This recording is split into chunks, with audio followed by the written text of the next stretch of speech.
Shalom. Ya, kita bersyukur kita boleh kembali belajar firman Tuhan hari ini. Saya berterima kasih kembali kepada Bapak Gembala, Bapak Pendeta Sudarso yang memberikan saya kepercayaan untuk melayani di mimbar ini. Kita mohon pimpinan Tuhan, kita berdoa sama-sama. Bapa dalam surga, terima kasih buat karya-Mu atas kami.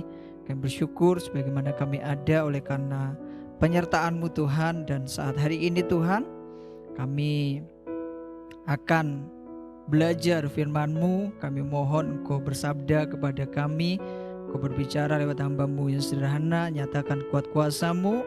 Biarlah Tuhan lewat firman-Mu hidup kami boleh diperbaharui, setiap karakter kami boleh diubahkan oleh Tuhan. Dan biarlah Engkau berkarya lewat firman-Mu hari ini Tuhan.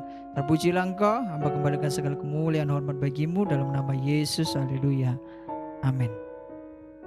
Ya, puji Tuhan, firman Tuhan hari ini sama-sama akan kita pelajari.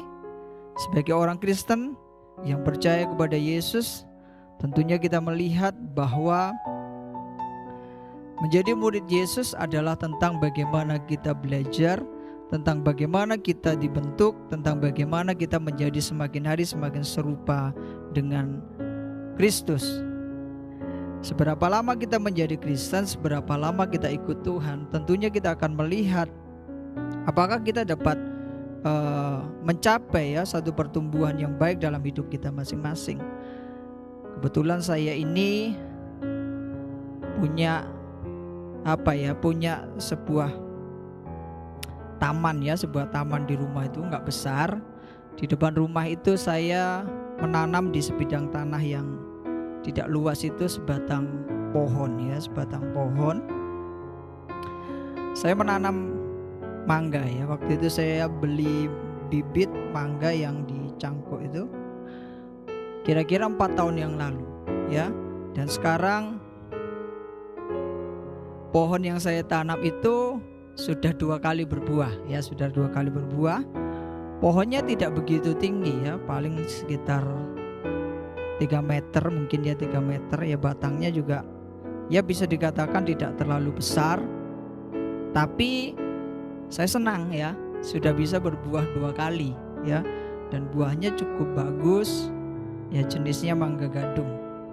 Nah, kalau saya perhatikan pohon mangga itu baik-baik karena di perumahan di lingkungan tempat saya tinggal itu kebanyakan menanam pohon mangga Nah, kalau saya suka jalan di perumahan itu ada satu pohon mangga yang ada di depan sebuah rumah kosong Pohonnya besar tinggi, batangnya besar, daunnya sangat lebat. Tapi kalau saya perhatikan waktu pohon mangga yang lain berbuah, ini pohon saya perhatikan kok buahnya hampir-hampir nggak ada Nah, makanya saya perhatikan baik-baik. Nah, saya senang dengan pohon mangga saya yang umurnya baru 4 tahun, batangnya tidak terlalu besar, daun-daunnya juga tidak terlalu rimbun begitu, tapi berbuah dengan baik. Nah, demikian juga kehidupan iman rohani kita itu tidak diukur seberapa lama kita ada sebagai orang Kristen. Tidak hanya dilihat seberapa hebat kita tampil, tapi kita ini lebih bahagia, kita lebih bersukacita ketika melihat ada buah yang dihasilkan dari kehidupan kita sebagai orang Kristen. Itulah sukacita bagi Tuhan. Karena itulah ketika Tuhan melihat sebuah pohon ara yang begitu besar, rimbun dan tidak menemukan buah satupun di situ, Tuhan begitu sedih.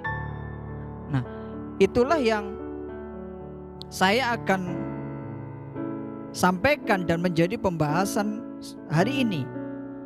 Bagaimana kita sebagai orang Kristen memiliki kesaksian hidup yang indah, memiliki kesaksian hidup yang bisa dirasakan oleh orang lain. Saya mengambil dari Roma pasal 12 ayat 16 dan ayat 21 Roma pasal 12 ayat 16 sampai 21. Mungkin saya perlu memperkenalkan diri lagi, saya Pendeta Hadi Triyono Saya melayani di Gereja Allah Baik juga seperti Bapak Gembala. Bapak Pendeta Sudarso. Nah, kita akan belajar dari Roma 12 ayat 16 sampai 21. Hendaklah kamu sehati sepikir dalam hidupmu bersama. Janganlah kamu memikirkan perkara-perkara yang tinggi, tetapi arahkanlah dirimu kepada perkara-perkara yang sederhana. Janganlah menganggap dirimu pandai. Janganlah membalas kejahatan dengan kejahatan. Lakukanlah yang baik bagi semua orang, sedapat-dapatnya kalau hal itu bergantung padamu. Hiduplah dalam perdamaian dengan semua orang. Saudara-saudaraku yang kekasih, janganlah kamu sendiri menuntut pembalasan, tetapi berilah tempat kepada murka Allah. Sebab ada tertulis, pembalasan itu adalah hakku, akulah yang akan menuntut pembalasan, firman Tuhan. Tetapi jika seterumu lapar, berilah dia makan. Jika ia haus, berilah dia minum. Dengan berbuat demikian kamu menumpukkan bara api di atas kepalanya. Janganlah kamu kalah terhadap kejahatan, tetapi kalahkanlah kejahatan dengan kebaikan. Nah, kita belajar dari firman Tuhan yang disampaikan oleh Rasul Paulus kepada jemaat di kota Roma, ya, di kota Roma, tentang bagaimana seharusnya hidup di tengah-tengah kehidupan bersama. Sehingga apa yang kita miliki, yang kita sebut dengan iman, itu bukan hanya menjadi iman yang tampak di dalam perkara-perkara agamawi, tapi menjadi sebuah kehidupan yang dapat dirasakan oleh orang lain, menjadi sebuah kesaksian yang indah, menjadi sebuah kesaksian yang baik. Rasul Paulus mengatakan dalam hidup bersama itu mesti melakukan banyak tindakan-tindakan yang nyata. Bagaimana kita bisa memberikan kesaksian yang indah di tengah-tengah kehidupan kita bersama? Roma 12 ayat 16 berkata, hendaklah kamu sehati sepikir dalam hidupmu bersama. Janganlah kamu memikirkan perkara-perkara yang tinggi, tetapi arahkanlah dirimu kepada perkara-perkara yang sederhana. Rasul Paulus mengatakan bahwa waktu kita hidup bersama-sama orang lain, kita tidak perlu memikirkan perkara-perkara yang terlalu tinggi, tetapi diajarkan supaya kita memikirkan perkara yang sederhana. Di dalam bahasa Yunani digunakan kata tapines, ya, tapines, yang berarti humble, ya, humble. Nah, saya melihat bahwa Rasul Paulus sedang mengajarkan kepada jemaat di kota Roma yang notabene orang-orang yang berpendidikan, ya, yang notabene orang-orang yang tinggal di sebuah kota besar pada waktu itu, yang mungkin memiliki kemampuan berpikir yang baik, memiliki status yang umumnya baik. Kemudian Paulus mengajarkan waktu kita hidup bersama, belajarlah untuk berpikir secara sederhana. Inilah yang saya sebut, untuk kita memiliki kesaksian yang indah, kita pertama tentu membutuhkan yang namanya kerendahan hati. Roma 12 ayat 16. Kalau kita kumpul dengan sama-sama orang yang ngerti tentang sesuatu, ya, artinya sama-sama sekolah tinggi begitu, ya. Kadangkala bicara itu, ya, bisa dikatakan lebih nyambung, ya, lebih nyambung. Tapi ketika kita berhadapan dengan orang-orang yang sederhana, ya, seringkali kita dituntut untuk dapat menghargai mereka dan kemudian berpikir sebagaimana mereka berpikir secara sederhana. Dan disitulah kita perlu juga untuk memiliki rasa empati dengan orang lain, dan kita dituntut untuk menjadi pribadi yang rendah hati. Gampang apa enggak? Kalau menurut saya untuk menjadi rendah hati itu sesuatu yang membutuhkan sebuah keputusan, ya. Kerendahan hati itu merupakan satu bagian di mana kita mesti memutuskan bahwa apa yang kita ngerti lebih daripada orang lain. Untuk satu momen kita perlu menganggap diri kita tidak perlu menceritakan apa yang kita tahu, dan kemudian kita bicara sejauh dengan apa yang lawan bicara kita tahu. Kerendahan hati membutuhkan satu kesadaran dari seseorang untuk dia menghargai orang lain sebagaimana dirinya ingin dihargai. Nah, waktu kita ingin memberikan kesaksian hidup kita kepada orang lain, kita perlu melihat bahwa diri kita sebetulnya nggak tahu apa-apa, kecuali oleh pertolongan Tuhan kita beroleh kesempatan untuk belajar lebih daripada orang lain. Kita memiliki kesempatan untuk memiliki pendidikan lebih daripada orang lain. Kita bisa mengerti sesuatu lebih daripada orang lain. Tidak ada yang lebih hebat dari kita, dan itulah yang disebut dengan kerendahan hati. Waktu kita belajar sesuatu, saya seringkali bercanda dengan mahasiswa ya, mahasiswa karena saya juga Tuhan percaya bisa mengajar. Sarjana teologi, STH. Kadang saya canda, saya ini STH, sarjana teologi. Jangan sampai menjadi sarjana tinggi hati. Sudah jadi MTH, makin tinggi hati lagi. Nah, ini yang jadi problem. Kadangkala semakin kita mengerti Alkitab, kadangkala semakin kita ini susah untuk mendengarkan orang lain waktu orang lain memberikan nasihat, waktu orang lain memberikan sebuah masukan. Kadangkala sulit. Tetapi waktu kita belajar untuk memiliki kerendahan hati dalam hati kita masing-masing, dalam hidup kita masing-masing, kita tidak akan melihat siapa yang berbicara, kita tidak akan lagi melihat siapa yang menasihati, tapi kita tahu mungkin Tuhan sedang berbicara melewat orang tersebut bagi kita, supaya karakter kita semakin hari semakin baik, dikoreksi oleh orang lain. Karena itulah kerendahan hati di dalam diri seseorang akan membuat dia selalu terbuka untuk dikoreksi. Waktu kita sudah gak bisa dikoreksi oleh orang lain, ini bahaya. Karena kita sudah tidak bisa lagi dinasihati oleh Tuhan lewat orang lain. Yakobus 1 ayat 21, sebab itu buanglah segala sesuatu yang kotor dan kejahatan yang begitu banyak itu. Dan apa?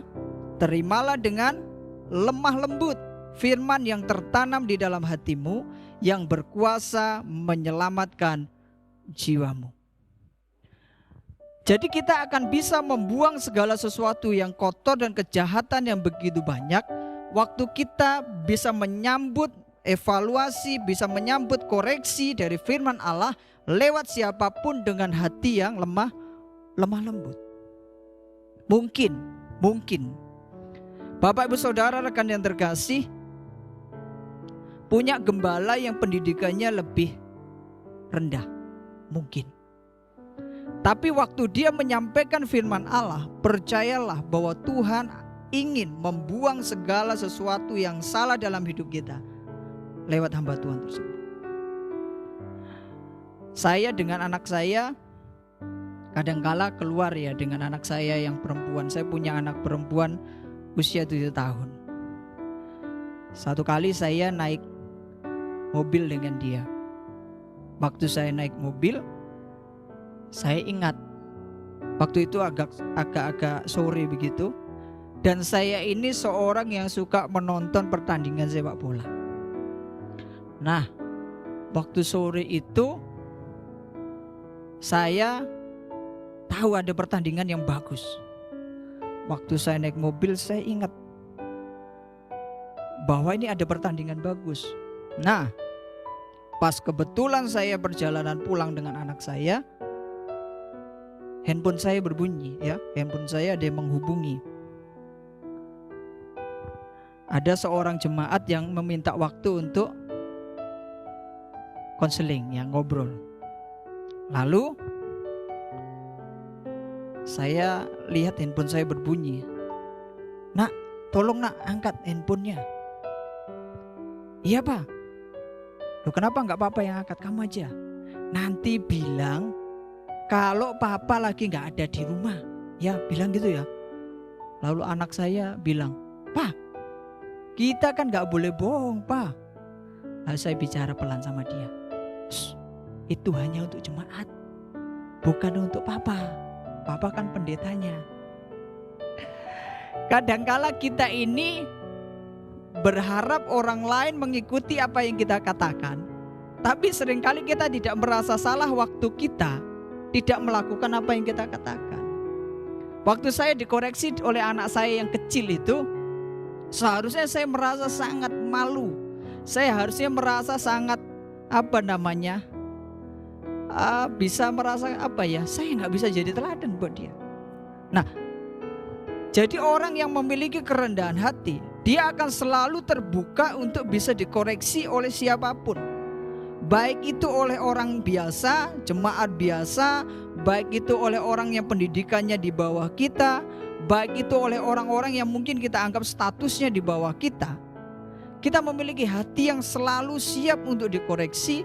Kita belajar untuk rendah hati, maka di dalam hidup bersama kita akan mudah untuk memberikan sebuah kesaksian yang indah. Orang akan melihat sekalipun dia itu ngerti banyak tentang Alkitab, tapi dia mau dengar. Dia mau dengar dari orang sederhana. Sekalipun dia udah melayani hebat di depan sekian ribu orang, dia mau dengar dari orang yang sederhana. Jadi kesaksian hidup kita yang indah, yang baik, hanya akan kita bisa peroleh, kita hanya bisa menampilkan di depan orang lain waktu kita belajar memiliki kerendahan hati. Berpikirlah sederhana. Satu kali di gereja kami ada seorang pastor gereja. Biasa kalau saya ke gereja kan, Pak Pendeta, ini Pak Pendeta, itu kemarin kurang baik Pak Pendeta. Saya merasa bahwa satu kali saya bisa juga tidak merasa nyaman kalau pastor menasihati saya. Bisa.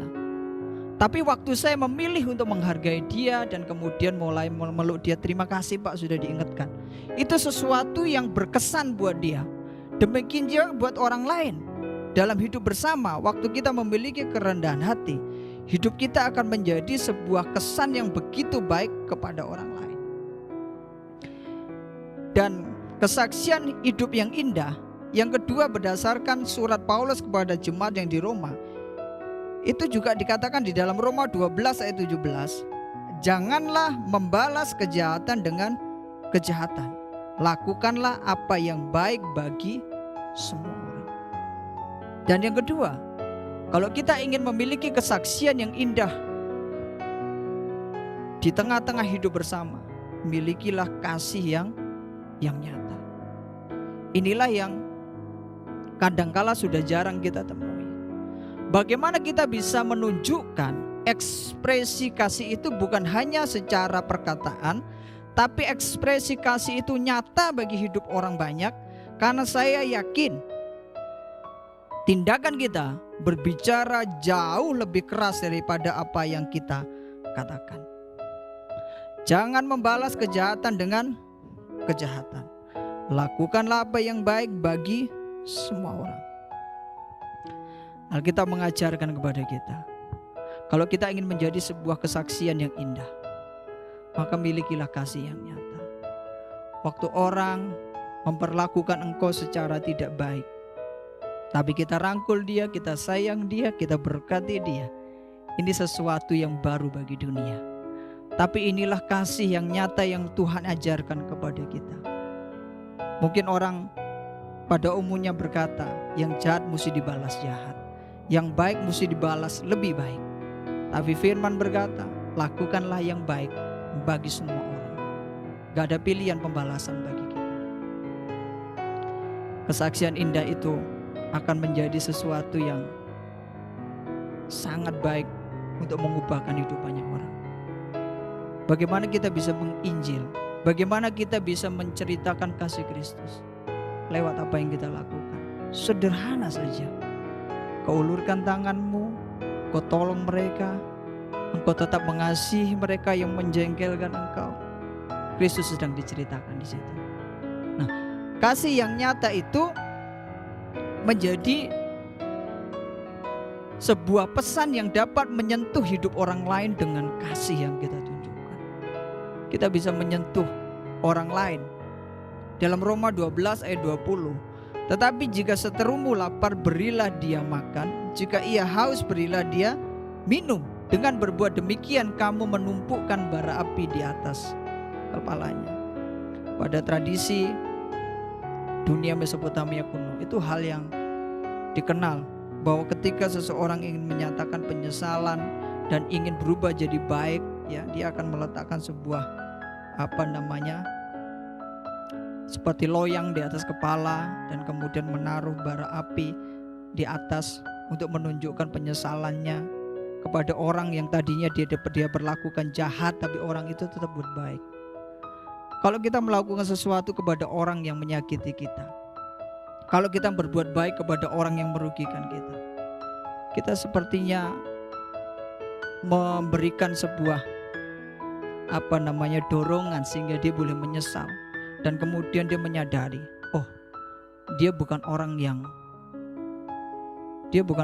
jahat. Dia bukan orang yang hendak menjatuhkan saya. Dia bukan orang yang hendak menyusahkan saya. Inilah yang seringkali kita tidak sadari. Bagaimana sih kita bisa ubahkan hidup orang lain? Saya percaya kita nggak perlu bicara banyak dari apa yang kita tahu. Bicaralah dengan rendah hati. Kemudian nyatakanlah kasih yang nyata dalam hidup orang itu. Satu kali pasti orang tersebut akan menaruh bara api di atas kepalanya dan dia akan berubah. Apakah Pak Adi ngomong begitu pernah melakukan? Saya punya satu kesaksian yang begitu berkesan dalam hidup saya. Saya punya adik ipar saya itu lumayan keras, lumayan kaku, ya. Karena kalau di rumah kami pagi mesti doa. Kalau nggak doa saya bisa murka, bukan marah, ya. Bisa murka, bukan marah. Tapi mungkin saya sedang belajar pada waktu itu. Waktu mereka ada bersama-sama saya marah tiap kali mereka nggak berdoa. Satu kali adik saya milih untuk tinggal sendiri dan hidup kos. Apakah dia berubah dengan apa yang saya lakukan dengan disiplin rohani yang saya anggap baik? Enggak berubah. Satu kali adik saya ini jatuh sakit. Waktu dia jatuh sakit, saya tahu dia mungkin pada waktu itu masih rasa gak suka dengan saya. Tapi saya datang ke tempat dia kos, kemudian saya rawat dia, kemudian saya bawa dia ke rumah sakit, kemudian saya bantu dia sampai dia sembuh, sampai dia sehat. Dan kemudian dia melihat bahwa abang yang tadinya mungkin dia gak suka, itu abang itu baik ya sama aku. Ternyata bukan perilaku disiplin agamawi yang saya terapkan itu yang mengubah dia, enggak. Ternyata waktu saya melakukan sesuatu tanpa saya bicara, dia mulai tersentuh. Hidup kita juga seperti itu kawan-kawan, Bapak Ibu Saudara rekan yang terkasih. Mungkin suamimu hari ini kerasnya bukan main. Mungkin istrimu hari ini kerasnya bukan main. Mungkin anak-anakmu sikapnya mengecewakan. Tapi waktu kita ingin menjadi kesaksian yang indah bagi mereka, saya percaya satu hari keadaan akan berubah. Dan mereka akan melihat bahwa engkau adalah orang yang baik. Engkau adalah orang yang menjadikan sebuah kasih yang nyata bagi mereka. Saya mengambil sebuah ilustrasi dari seorang tokoh yang bernama Nelson Mandela. Seorang presiden dari negara Afrika Selatan 1994. Pada waktu politik apartheid, ya, dia orang yang mungkin paling menderita. Dia dipenjara, ya, dia dianiaya di situ, dia disiksa di situ. Sipir-sipir penjara itu mungkin bagi Nelson Mandela adalah orang-orang yang menyakiti dia. Satu kali tahun 1994 keadaan berubah. Nelson Mandela menjadi seorang presiden di Afrika Selatan. Pada waktu itu dia punya kuasa. Pada waktu itu dia bisa lakukan apa yang dia mau. Dan kemudian dia undang itu sipir-sipir datang. Orang-orang yang pernah sakiti dia, orang-orang yang pernah membuat dia menderita. Dan dia berkata kepada mereka, hal pertama yang ingin saya lakukan ketika menjadi presiden adalah memaafkanmu. Jadi Bapak Ibu Saudara rekan yang terkasih, ini sebuah contoh daripada seorang tokoh, bahwa ketika dia disakiti, waktu ketika dia dibuat rugi, waktu dia dibuat menderita, waktu dia bertemu dengan orang yang menyakiti, dia tidak memilih untuk membalas, tapi dia memilih untuk mengampuni. Jadi dua perkara. Bagaimana kita bisa memiliki kesaksian yang indah di hadapan banyak orang? Sederhana. Jangan berpikir yang tinggi, berpikirlah yang sederhana. Menjadilah orang yang rendah hati. Dan yang kedua, kalau musuhmu haus, kasih minum. Kalau musuhmu lapar, kasih makan. Milikilah tindakan kasih yang nyata. Jangan menganggap engkau sudah cukup baik. Kita mesti banyak belajar. Bapak Ibu Saudara kan yang terkasih, saya percaya kehidupan kita sebagai murid Kristus, dunia akan melihat bahwa kita orang yang berbeda. Dan biarlah setiap kita satu kali nanti Tuhan akan berkata, keren, kita bisa melakukannya. Firman Tuhan di hari ini biarlah menjadi kesaksian bagi saya, menjadi kesaksian Bapak Ibu Saudara rekan yang terkasih. Jadilah orang-orang Kristen yang memiliki kesaksian yang indah di dalam hidupmu, baik di lingkungan rumahmu, baik di gereja, baik dimanapun. Berbuat baiklah bagi semua orang. Mari kita berdoa. Bapa, terima kasih, terpujilah Engkau buat hari ini Tuhan. Engkau mengajarkan kami satu kebenaran yang luar biasa, yaitu tentang bagaimana untuk memberikan satu kesaksian yang indah bagi dunia, satu kesaksian yang baik tentang Engkau, yaitu Tuhan ketika kami dalam hidup bersama, kami belajar untuk memiliki kerendahan hati. Kami belajar Tuhan untuk memberikan sebuah kasih yang nyata bagi orang lain. Kami percaya tidak ada satu orang pun yang terlalu keras untuk diubahkan, karena kami akan Kau menjadikan kami sebagai alat di dalam tangan-Mu untuk mengubahkan orang lain, untuk menjadikan orang lain menjadi baik, untuk menjadikan orang lain mengenal kasih Yesus. Terima kasih Tuhan. Hamba bersyukur diberikan kesempatan oleh hamba-Mu Bapak Pendeta Sudarso Susilo di dalam pelayanan ini Tuhan. Berkati hamba-Mu beserta seluruh jemaat yang digembalakan, sertai hamba-Mu di dalam rumah tangga, anak-anaknya diberkati, rumah tangganya diberkati. Biarlah Engkau sertai hamba-Mu dengan pengurapan yang daripada Engkau. Terima kasih Tuhan, hamba kembalikan segala hormat dan kemuliaan bagi-Mu. Di dalam nama Tuhan Yesus Kristus, haleluya. Amin.